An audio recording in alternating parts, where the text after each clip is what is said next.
Hello friends, அனைவருக்கும் வணக்கம். TNPSC group 2 2ஏக்கான ரிசல்ட்டை நமக்கு ஆல்ரெடி வெளியிட்டிருந்தாங்க. ஸோ அதில் குரூப் 2 இன்டர்வியூக்கு யாரெல்லாம் செலக்ட் ஆகியிருக்காங்க அப்படிங்கிற அந்த 121 போஸ்ட்டுக்கு ஒரு 400 போஸ்ட்டுக்கிட்ட நமக்கு 400 பேர்கிட்ட செலக்ட் பண்ணியிருந்தாங்க, இன்டர்வியூக்கு செலக்ட் பண்ணியிருந்தாங்க. ஸோ அதே மாதிரி குரூப் 2ஏக்கு பார்த்திங்க அப்படின்னா ரீச்டாக நான் ரீச்டாக மட்டும் கொடுத்துருந்தாங்க. ஸோ இதில் குரூப் 2 இன்டர்வியூக்கு செலக்ட் ஆனவங்க ஒன்று அவங்க குரூப் 2ல் அவங்களுக்கு கிடைச்சிரும், அல்லது குரூப் 2ஏலையாச்சும் கிடைச்சிரும். ஏன்னா நமக்கு குரூப் 2ல் இருக்கிறது 161 போஸ்ட்டு, குரூப் 2ஏல இருக்கிறது 6000 போஸ்ட்டு கிட்ட. ஸோ அப்போ குரூப் 2ஏலையாச்சும் டாப் போஸ்ட்டு அவங்களுக்கு கிடைச்சிரும் அப்படிங்கிற நம்பிக்கையில் இருக்கலாம். ஆனால் இந்த குரூப் 2ஏல பார்த்திங்க அப்படின்னா நாட் ரீச்சடில் வந்தால் அவங்களுக்கு இந்த எக்ஸாமில் சம்மந்தம் இல்லை, நம்ம அடுத்த எக்ஸாம்ஸ்க்கு ஃபோக்கஸ் பண்ணிக்கலாம் அப்படின்னு அதில் ஃபோக்கஸ் பண்ண ஆரம்பிச்சிடலாம். அது ஒரு நல்ல விஷயம் தான். அந்த நாட் ரீச்சடாச்சும் வெளியிட்டாங்க அப்படிங்கிறதே ஒரு நல்ல விஷயம் தான். ஆனால் அந்த ரீச்சடில் வந்தாங்க இல்லையா, 15000 பேர்கிட்ட நான் இந்த ரீச்சடில் வந்திருக்காங்க. ஸோ இதில் நமக்கு வேலை கிடைக்க போகிறது என்னமோ 6000 பேருக்கு தான் கிடைக்க போகுது. ஸோ அந்த 9000 பேர்கிட்ட கிடைக்க போகிறது இல்லை.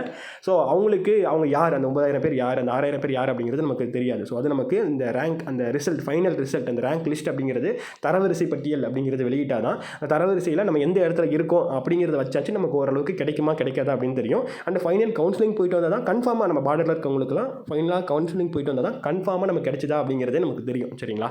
ஸோ அப்படி இருக்க சூழ்நிலையில் நமக்கு இந்த ஃபைனல் ரேங்க் லிஸ்ட் எப்போ வரும், கவுன்சிலிங் எப்போ நடக்கும், குரூப் 2ஏக்கு எப்போ நடக்கும் அப்படிங்கிறதா இந்த 15000 பேர் இதுக்காக வெயிட் பண்ணுறாங்க. ஏன்னா இதில் இருக்கிறது ஒரு 400 பேர் தான். சரிங்களா? அவங்கள ஒரு 161 போஸ்ட் தான் ஃபில் பண்ண போகிறாங்க. இதில் குரூப் 2ல் இந்த 15000 பேர் தான் குரூப் 2ஏல இப்போதைக்கு ரீச்சில் இருக்காங்க. ஸோ அவங்களுடைய ஒரு எதிர்பார்ப்பு அப்படிங்கிறது இந்த ஃபைனல் தரவரிசை பட்டியல் அப்படிங்கிறதா.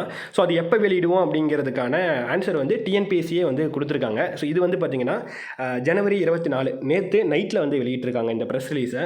ஸோ இதில் என்ன சொல்லியிருக்காங்க அப்படின்னா குரூப் 2, அதாவது பிப்ரவரி 2022 வெளியிட்ட குரூப் 2க்கான அந்த ஒரு குரூப் 2ஏக்கான ரிசல்ட் எப்போ வெளியிடுவோம் அப்படின்னு பார்த்தீங்க அப்படின்னா குரூப் 2 நேர்முக தேர்வு பணிகள் இருக்கு இல்லையா, இன்டர்வியூ போஸ்ட்டு. ஸோ அதனுடைய முதல் மற்றும் 2ஆம் கட்ட நேர்முக தேர்வுனா நமக்கு இன்டர்வியூவும் அண்டு கலந்தாய்வு கவுன்சிலிங்கும் முடிஞ்சதுக்கு அப்புறமேட்டுக்கு குரூப் 2ஏக்கு நான் இன்டர்வியூ போஸ்ட், நேர்முக தேர்வு அல்லாத பணியிடங்களுக்கு மதிப்பெண் மற்றும் தரவரிசை பட்டியல். சரிங்களா? அதுக்கு அப்புறமேட்டுக்கு நாங்கள் வெளியிடுவோம். அதுவும் எப்போ வெளியிடுவோங்கிறது சொல்கிறாங்க.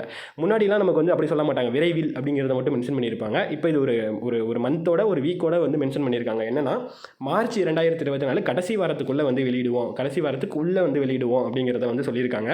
ஸோ இப்போதைக்கு நமக்கு என்ன அண்டர்ஸ்டாண்ட் பண்ணிக்க முடியுது அப்படின்னா நமக்கு குரூப் 2க்கான இன்டர்வியூ பொறுத்த வரைக்கும் அதுக்கான அந்த ஆன் ஸ்க்ரீன் சர்டிஃபிகேட் வெரிஃபிகேஷன் அப்படிங்கிற அந்த ப்ராசஸ் போயிட்டு இருக்குன்னு சொல்லியிருந்தாங்க.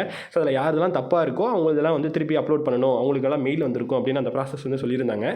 ஸோ அந்த கவுன்சிலிங் அதாவது அந்த இன்டர்வியூ பொறுத்த வரைக்கும் நமக்கு பிப்ரவரியில் குரூப் 2க்கான இன்டர்வியூ நடக்கும் அப்படிங்கிறது எதிர்பார்க்கலாம். ஸோ இன்டர்வியூலாம் நடந்து முடிஞ்சு நமக்கு அவங்களுக்கான அந்த ஃபைனல் அந்த ரிசல்ட் அப்படிங்கிறது வெளியிடணும், அவங்களுக்கான அந்த ஃபைனல் தரவரிசை பட்டியல் அப்படிங்கிறது வெளியிடணும். அப்புறம் அவங்களுக்கான கவுன்சிலிங் அப்படிங்கிறது நடத்தணும், அந்த கலந்தாய்வுங்கிறது முடிக்கணும். ஏன்னா கலந்தாய்வு முடிச்சாதான் அந்த குரூப் 2 ஓட்டி யாரெல்லாம் எடுத்திருக்காங்க அப்படிங்கிறது தெரியும். அப்போ மீதி இருக்கவங்களாம் எங்கே வருவாங்கன்னா குரூப் 2 நான் ஓட்டிக்கு வருவாங்க, நான் இன்டர்வியூ போஸ்ட்டுக்கு வருவாங்க.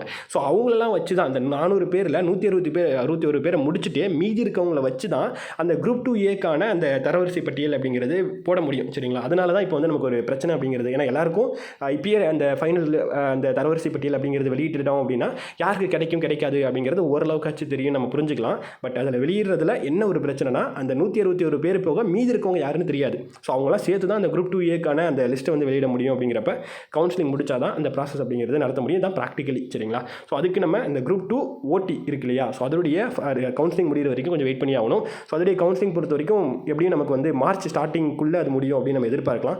பிப்ரவரி எண்டுக்குள்ளே அதோடைய இன்டர்வியூ அதுக்கான லிஸ்ட்லாம் வெளியிட்டு மார்ச்சோட ஸ்டார்டிங்குள்ளே அவங்களுடைய அந்த கவுன்சிலிங் அப்படிங்கிறதெல்லாம் முடிச்சிட்டாங்க அப்படின்னா நமக்கு மார்ச் எண்டுக்குள்ளே நமக்கு குரூப் 2ஏக்கான அந்த ஃபைனல் அந்த ஒரு தரவரிசை பட்டியல் அப்படிங்கிறது நமக்கு வெளியிட்டுருவாங்க. சரிங்களா? அதை பொறுத்து நமக்கு ஏப்ரலில் நமக்கு குரூப் 2ஏக்கான அந்த ஒரு கவுன்சிலிங் அப்படிங்கிறது நடத்துவாங்க. ஸோ நம்ம ஜாப் போகிறோமா இல்லையா அப்படிங்கிறது நமக்கு மார்ச் எண்டுக்குள்ளே ஓரளவுக்கு தெரிஞ்சிடும். அந்த பார்டரில் இருக்கவங்க கவுன்சிலிங் போனால் தான் தெரியும்.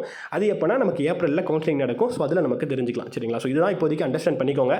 எப்போ வரும் குரூப் 2 ரிசல்ட் அல்லது குரூப் 2 ஃபைனல் ரேங்க் லிஸ்ட் அப்படிங்கிறது அந்த கவுன்சிலிங் எல்லாம் எப்போ நடக்கும் அப்படிங்கிறது எதிர்பார்த்துட்டு இருந்தவங்களுக்கு இப்போ டிஎன்பிஎஸ்சியே ஒரு விடை சொல்லியிருக்காங்க. ஸோ இது நம்ம ஆல்ரெடி சொன்ன விஷயம் தான். டிசம்பரில் நமக்கு குரூப் 2 ரிசல்ட் வெயிட் பண்ணிட்டு இருந்தப்பே குரூப் 2க்கான ப்ராசஸ் தான் ஃபஸ்ட் நடத்தி முடிப்பாங்க. குரூப் 2 ஏக்கான ப்ராசஸ் அப்படிங்கிறப்ப நமக்கு வந்து மினிமம் மார்ச் மேக்ஸிமம் ஏப்ரல் அப்படிங்கிறது நம்ம அப்பயே சொல்லியிருப்போம். ஜனவரியில் குரூப் 2 ரிசல்ட் அந்த மாதிரி இன்டர்வியூக்கான லிஸ்ட்லாம் வெளியிட்டப்பையும் அப்போ தான் சொல்லியிருப்போம். ஸோ அதே மாதிரி தான் டிஎன்பிஎஸ்சி வந்து சொல்லியிருக்காங்க. மார்ச் எண்டில் நமக்கு தரவரிசை பட்டியல் வரப்போகுது. ஏப்ரலில் நமக்கு ஏப்ரல் நடக்கும் அப்படிங்கிறது அவங்க சொல்லலை. நான் இதை வச்சு ஒரு கணிப்பில் சொல்கிறேன். ஏப்ரலில் நமக்கு வந்து கவுன்சிலிங் நடக்கும் அப்படிங்கிறத எதிர்பார்க்கலாம். சரிங்களா? ஏப்ரல் 16 வந்து பார்த்திங்க அப்படின்னா வந்து ஏப்ரல் 16 வந்து எலெக்ஷன், இந்தியாவுடைய எலெக்ஷன், லோக்சபா எலெக்ஷன் நடக்க போகுது அப்படிங்கிறது டென்டேட்டிவ் டேட் வந்து நமக்கு வந்து சொல்லியிருக்காங்க. ஸோ அதுக்கு முன்னாடி அந்த 2 வாரத்துக்கு முன்னாடியே வந்து நமக்கு கவுன்சிலிங் நடத்தி முடிச்சிட்டாங்கன்னா இந்த ப்ராசஸ் வந்து ஸ்மூத்தாக வந்து முடிஞ்சிடும். ஸோ அந்த மாதிரி நடத்துவாங்க அப்படின்னு எதிர்பார்க்கலாம். அதே மாதிரி வந்து ஸோ நான் ஆல்ரெடி சொன்ன மாதிரி தான் வந்து குரூப் 2வில் அந்த இன்டர்வியூ போஸ்ட்டுக்கு செலக்ட் ஆன லிஸ்ட் இருக்கு இல்லையா, அந்த 400 பேர். ஸோ 400 பேர் கண்டிப்பாக குரூப் 2வில் கிடச்சிரும், அல்லது குரூப் 2 ஏலியாச்சு டாப் போஸ்ட்டில் உங்களுக்கு வந்து கிடச்சிரும். ஸோ அவங்களுக்கு எந்த ஒரு பிரச்சனையுமே இல்லை. அதே மாதிரி குரூப் 2 ஏல வந்து பார்த்திங்க அப்படின்னா வந்து நமக்கு நான் ரீச்சில் வந்தவங்க so next exam, next group 2 group 4 எக்ஸாம்லாம் இருக்கு இல்லையா, குரூப் 1 எக்ஸாம், இதெல்லாத்துக்கும் தெளிவாக வந்து ஃபோக்கஸ் பண்ணுங்கள். ஸோ ஆனால் இந்த ரீச்சில் வந்தவங்க இருக்காங்க இல்லையா, அவங்களில் 9000 பேருக்கு கிடைக்க போகிறது இல்லை. சரிங்களா?